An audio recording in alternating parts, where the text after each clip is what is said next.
Hello मेरे प्यारे दोस्तों, स्वागत है आपका अपने YouTube चैनल पर। तो इस वीडियो में मैं आपको मोस्ट इम्पॉर्टेंट एप्लीकेशन बताऊंगा जो हर साल बोर्ड एग्ज़ाम में पूछे जाते हैं। तो अगर आपके भी बोर्ड एग्ज़ाम आने वाला है तो इस वीडियो को बिल्कुल भी मिस नहीं करना। तो सबसे पहले मैं आपको वो तरीका बता देता हूँ कि जिस तरीके से एप्लीकेशन को लिखा जाता है। तो एप्लीकेशन में सबसे पहले लिखा जाता है किसको एप्लीकेशन लिख रहे हैं। तो सबसे पहले लिखा जाता है टू का अर्थ होता है को, मतलब किसको हम एप्लीकेशन लिखना चाहते हैं। तो अगर मान लो हम प्रिंसिपल को लिखना चाहते हैं तो यहाँ लिखेंगे टू द प्रिंसिपल। फिर अपने स्कूल का नाम लिखना है यहाँ पर। उसके बाद एड्रेस लिखा जाता है। एड्रेस के बाद यहाँ पर सब्जेक्ट लिखा जाता है। अगर मान लो यहाँ बोर्ड एग्ज़ाम है आपका तो बोर्ड एग्ज़ाम में आप स्कूल का नाम नहीं लिखेंगे वहाँ पर, उसमें लिख देंगे XYZ पब्लिक स्कूल, ऐसा करके लिख सकते हैं। और मान लो आप जहाँ से बिलोंग करते हैं वो लिख सकते हैं, जैसे लखनऊ से बिलोंग करते हैं तो लखनऊ लिख सकते हैं वहाँ पर। बाकी उसके बाद सब्जेक्ट डालना है, जैसे मान लो कि हमें सिक लीव लिखना है यहाँ पर, तो यहाँ लिख सकते हैं सिक लीव। तो फॉर सिक लीव हम लिख सकते हैं यहाँ पर। तो सब्जेक्ट के बाद आपको लिखना है सर या मैडम भी लिख सकते हैं यहाँ पर। तो सर या मैडम के लिखने के बाद यहाँ पर आपका जो भी मैटर है तो वो यहाँ पर लिखना होगा। वो अभी मैं आपको बताऊँगा किस तरीके से लिखा जाता है। तो वो मैटर आप इस बॉक्स में फिल कर देंगे। तो उसके बाद आपको क्या करना है, यहाँ लिख देना है थैंक यू। थैंक यू लिखने के बाद लिखना है योर्स ओबीडेंटली। फिर अपना नाम लिख देना है, फिर अपनी क्लास का नाम लिख देना है जिस क्लास में आप हो, फिर डेट लिख देना है। डेट लिखने के बाद आपका एप्लीकेशन पूरा हो जाएगा। तो ये तो था फॉर्मेट कि किस तरह से आपको एप्लीकेशन को लिखना है। तो अब मैं आपको एप्लीकेशन लिख कर बताता हूँ कि कैसे एप्लीकेशन लिखना है आपको। तो जैसे क्वेश्चन आ जाता है, मान लीजिए आपका कि write an application to your principal for arranging regular evening games. इसका मतलब है कि आपको अपने प्रिंसिपल को रेगुलर इवनिंग गेम्स के लिए एप्लीकेशन लिखना है। तो आइए स्टेप बाय स्टेप मैं बताता हूँ कैसे लिखेंगे। तो सबसे पहले आपको लिखना है टू। फिर टू का मतलब होगा कि किसको लिख रहे हैं, तो प्रिंसिपल को लिख रहे हैं तो to the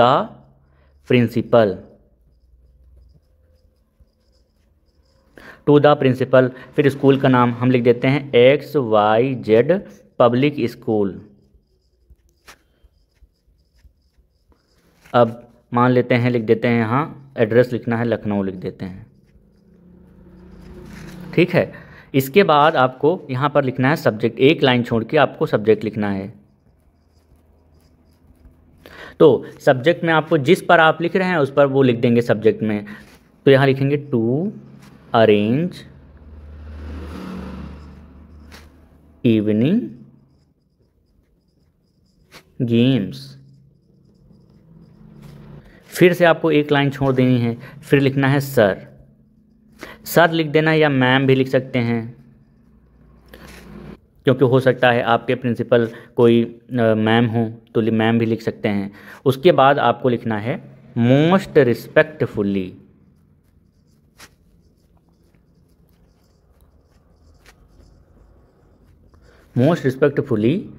I beg to say. इसका मतलब होगा आदरणीय महोदय, मैं विनम्रतापूर्वक कहना चाहता हूँ कि, यानी that our tournament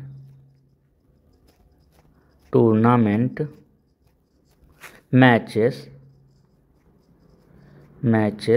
are going to be held. इसका मतलब है कि हमारे टूर्नामेंट के जो गेम्स हैं वो आयोजित होने वाले हैं। फिर लिखेंगे बट मतलब होता है लेकिन, but there is no proper arrangement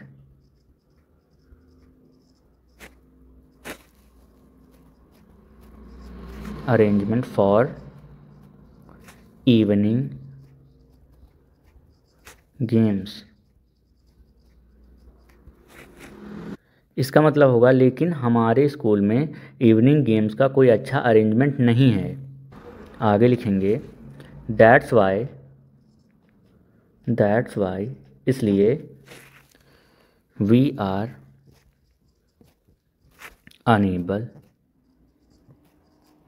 enable to prepare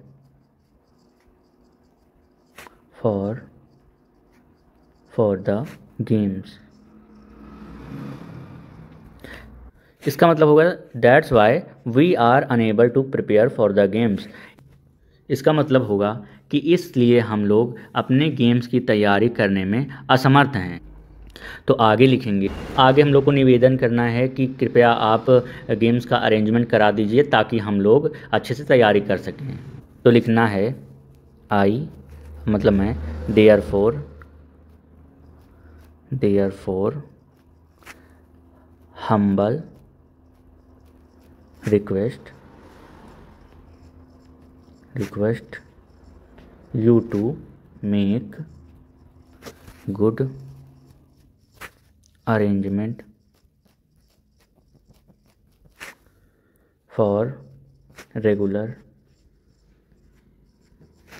evening games in college। इसका अर्थ होगा इसलिए मैं आपसे विनम्र निवेदन करता हूं कि कृपया करके कॉलेज में रेगुलर इवनिंग गेम्स को अरेंज करने का कष्ट करें। फिर आगे लिखेंगे आई शैल हाईली ऑब्लाइज्ड। इसका अर्थ होगा कि मैं आपका सदा ऋणी रहूँगा। फिर आगे लिखेंगे योर्स ओबीडेंटली। योर्स ओबीडेंटली का मतलब होता है आपका आज्ञाकारी शिष्य। अपना नाम लिख देना है ABC कुछ भी करके, फिर क्लास जिसमें पढ़ते हो क्लास लिख देना है, फिर डेट। तो इस तरह से आपका एप्लीकेशन तैयार हो गया है। तो मुझे पूरी उम्मीद है कि आपको अच्छे से समझ में आया होगा। इसी तरीके से मैं आपको अगले वीडियोस में 3 से 4 और एप्लीकेशन के बारे में बता दूंगा जिससे आपकी तैयारी पूरी अच्छे से हो जाए। तो अगर आपको वीडियो अच्छा लगा है तो प्लीज़ लाइक शेयर और सब्सक्राइब ज़रूर करें। Thanks for watching.